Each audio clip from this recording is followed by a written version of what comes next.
Buenos días, tardes o noches. El día de hoy vamos a continuar con la materia de carreteras y vamos a iniciar con el tema 4 de la primera unidad, que es la clasificación oficial de las carreteras. Primero veremos cómo se clasifican de forma general y después cómo las clasifica la Secretaría de Comunicación y Transportes y en dónde encontrar las clasificaciones.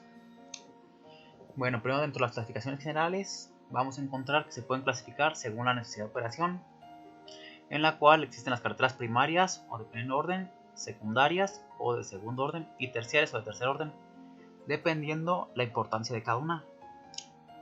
Las primarias serán las más importantes, las secundarias son las que alimentan a las primarias y las terciarias son las que alimentan a su vez a las secundarias y a las primarias. Otra clasificación también que existe por ahí es por el tipo de terreno. Dependiendo del tipo de terreno, vamos a tener carreteras en terreno plano, cuando básicamente el terreno es totalmente sin montañas. Una carretera en terreno ondulado, cuando aumenta un poco las pendientes. Una carretera en terreno montañoso, ya cuando tenemos un poco más de montaña, de lomerío. Y las carreteras en terreno escarpado, ya cuando tenemos alta cantidad de montañas o desniveles. También tenemos una clasificación según su competencia, en la cual vamos a tener las carreteras nacionales, que son las carreteras federales. Tenemos las carreteras departamentales o estatales, que son las que dependen directamente de los estados, de las juntas locales de conservación. Las carreteras veredales o caminos vecinales. Y las distritales o municipales, que básicamente aquí van a entrar muchas calles de las ciudades.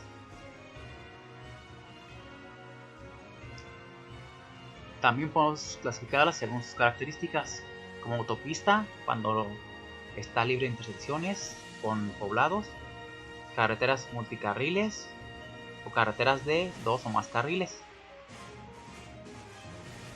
Y ahora sí vamos a empezar con la clasificación. Dejamos la clasificación general atrás y empezamos con la clasificación que tiene la Secretaría.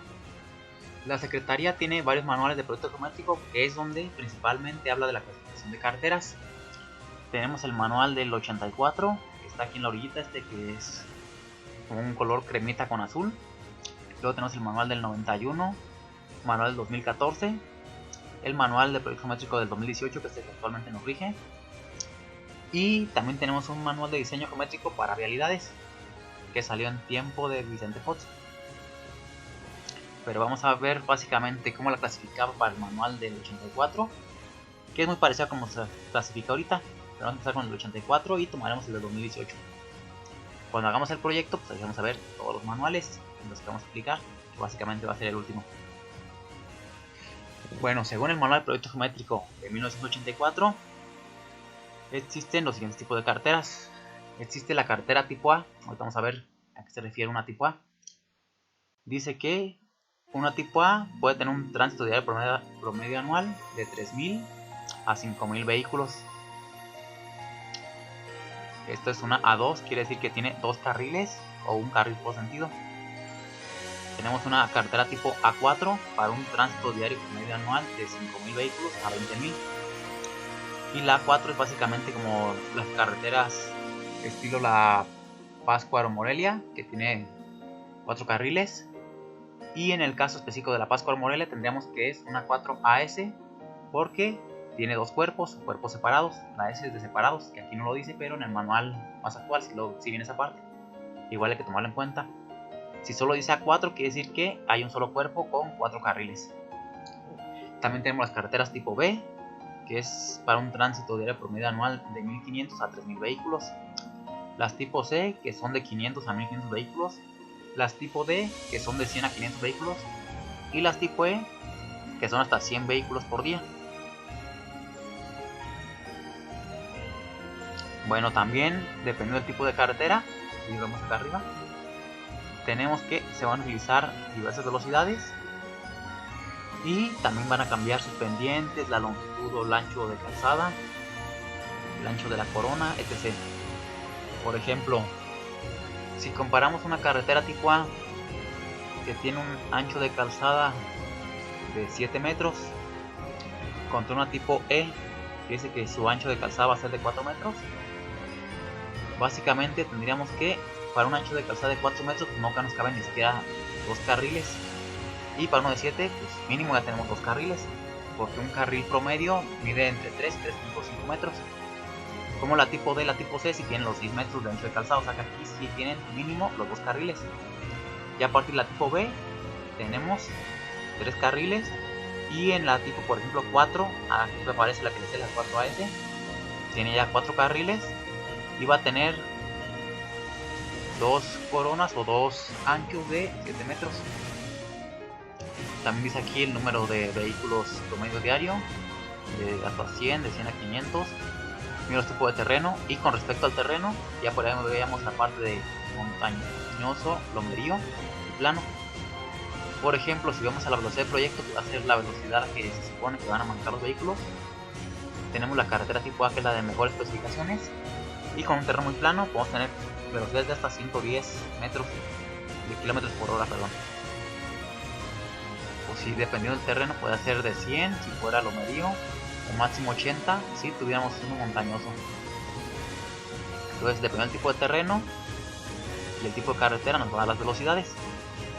Y tenemos otros factores como la distancia de velocidad de parada, distancia de velocidad de rebase, grado de curvatura, que nos van a servir posteriormente para el diseño de nuestras carreteras. Lo veremos más adelante como la parte de proyecto geométrico. Pero ahorita lo interesante es distinguir que dependiendo del número de vehículos promedio diario, vamos a tener el tipo de carretera, y dependiendo del tipo de carretera vamos a tener el ancho de calzada. Entonces hay que poner mucho en cuenta. El ancho de calzada va a cambiar dependiendo del tipo de carretera. Bueno, también el bombeo y algunas otras cosas, y la velocidad de proyecto también, que la máxima, por ejemplo, para una carretera tipo S70 y la mínima para un tipo S60, entonces básicamente la mínima del tipo A y la máxima del tipo E están cercanas, pero la máxima del tipo A pues ya son 110. Bueno, hasta aquí con la clasificación del 80. Ahora vamos a ver qué dice el manual de proyecto geométrico del 2018, que ya tiene una clasificación más especificada. Ya no solo se queda con las carreteras de la A a la E, sino que además agregan otras clasificaciones. Dice aquí que tenemos una clasificación administrativa, y dice que la clasificación administrativa incluye la red federal, red estatal y red rural. Se utiliza para denotar los diferentes niveles de responsabilidades gubernamentales, así como el financiamiento, modernización y conservación de las mismas. Es decir, la red federal depende de la Secretaría de Comunicación y Transportes, la red estatal de las juntas locales de caminos, y la red rural puede ser de la junta local de caminos o puede ser de un municipio. Y también esta clasificación también se basa en las características geométricas y sus niveles de servicio, y es de mucha ayuda para puestos de diseño, por ejemplo autopistas, carreteras multicarril de 2 carriles, carreteras rurales. También dice que hay una clasificación por nomenclatura, y esta clasificación se da por números de ruta, y también es de gran utilidad para la administración e identificación de las carreteras. Rutas federales cuando dice México y el número de la carretera, como México 45. Rutas estatales cuando dice el estado y el número de carretera, como Zacatecas 18. Y las rurales como la Aguascalientes 15, que también habla de una carretera estatal. También tenemos una clasificación de las carreteras según su importancia, que ya lo vemos también en la parte de la clasificación general. Dice que las carreteras por su importancia regional se pueden clasificar en red troncal o primaria, la principal, red alimentadora o secundaria, que son las carreteras que van a alimentar la red troncal, y red colectora o terciaria, que son las carreteras que van a alimentar a su vez a la alimentadora. Entonces una carretera terciaria o colectora va a ser la que se encarga de atraer todos los vehículos para que esta a su vez alimente una carretera secundaria o alimentadora, y posteriormente estas lleguen a una red troncal, que es la que va a unir al país y a las ciudades. Dice, la clasificación se basa en el servicio regional que proporcionan y se desarrolló con propósitos de planeación como una parte integral del crecimiento económico y social. Dice aquí también que la red troncal o primaria es la principal comunicación terrestre del país, sirviendo de corredor interestatal conectando a todas las capitales estatales, así como a las más importantes poblaciones del país. Ya por ahí en la clase de transporte veamos los diferentes corredores carreteros. También dice que la red alimentadora secundaria vincula ciudades y poblaciones importantes, incluidas zonas turísticas, zonas industriales y agrícolas. También vincula el tránsito con la red troncal o primaria. La red colector terciaria son rutas y carreteras que sirven a poblaciones rurales más pequeñas y ubicadas en zonas geográficas apartadas de las grandes centros poblacionales o de producción. Si las carreteras terciarias no van a servir para que las pequeñas poblaciones se acerquen a las carreteras secundarias o alimentadoras y es a su vez comunicarse con los corredores carreteros o la red principal.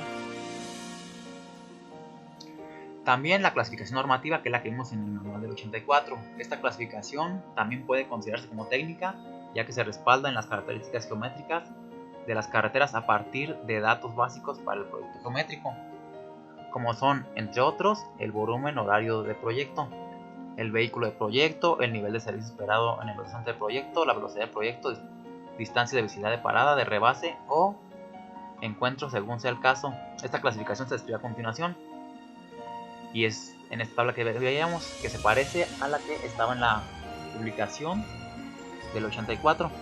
Entonces aquí tenemos las carreteras tipo ET y A, fíjense que son de uno o más carriles por sentido, un control de acceso total o parcial, y pueden ser autopistas o pueden ser carreteras multicarril. Autopistas, como decíamos, es cuando no tienen intersecciones que no sean controladas. Una carretera tipo B, que puede ser de uno o más carriles por sentido, un control de acceso total o parcial, y tiene carreteras de 2 carriles o multicarril, o sea que puede tener también varios carriles por sentido.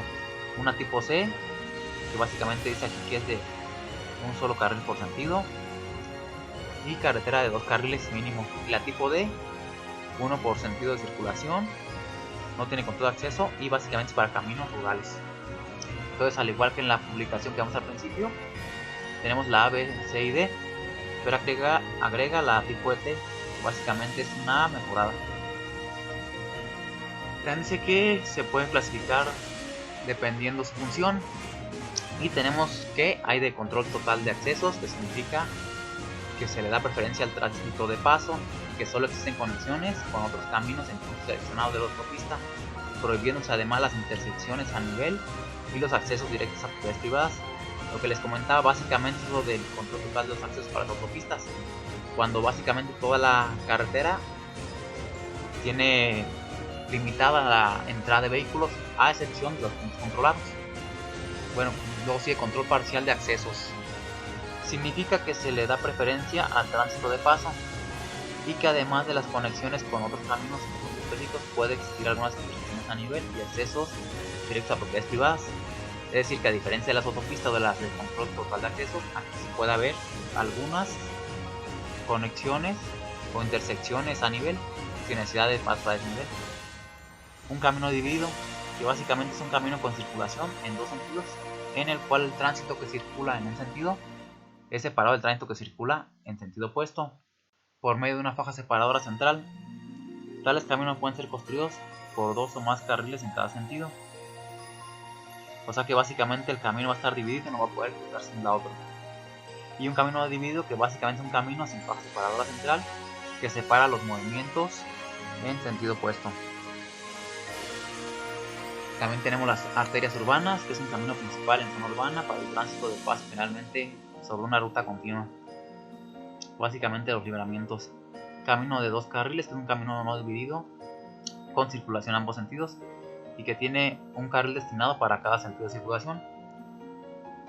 Los caminos de 3 carriles, que básicamente es un camino no dividido con circulación en ambos sentidos y que tiene un carril central destinado para maniobras de rebase, en el cual se puede circular en los 2 sentidos, y los otros 2 carriles están destinados para cada uno de los sentidos, para el uso exclusivo del tránsito que circula en sentidos opuestos. También hay un camino de carriles múltiples, que es un camino no dividido con circulación en ambos sentidos, que tiene 4 o más carriles para el tránsito, así que tiene varios carriles para transitar. Vía rápida, que básicamente es un camino dividido destinado al tránsito de paso con control total o parcial de acceso, que generalmente con paso a desnivel en las intersecciones importantes, con el fin obviamente de poder fluir de manera rápida. Y la autopista, pues lo que comentamos al principio, la vía rápida con control total de los accesos. Básicamente regresamos a donde estábamos en el principio, un camino con control total de accesos, es una autopista.